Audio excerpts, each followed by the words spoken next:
queen of the sciences is physics. The king is mathematics. The most subtle part of mathematics is topology. And topology is often done with knot theory.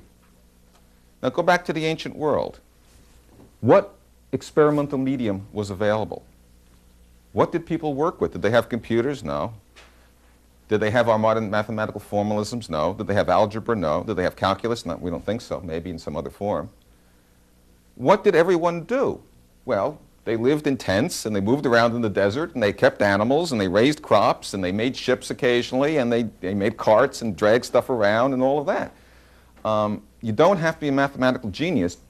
You just have to be a decent carpenter to know two-legged stools fall over and three-legged stools stand up. They knew that kind of math. You had to be able to make rope and tie knots and weave cloth and weave baskets, because that's what you put stuff in for your normal living.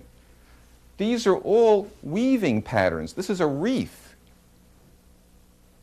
It's not some fancy thing from some modern mathematical topology. This is what somebody making a wreath 3,000 years ago out in the desert would have probably done. They would have woven a bunch of straw or a bunch of cloth or a bunch of thread that they'd made up somehow, maybe even a bunch of wool, into a wreath, into a woven pattern. We're also going to see where they got the patterns from. So that the technology for doing this kind of stuff, this work, was available. Even much higher technology was available in some cases.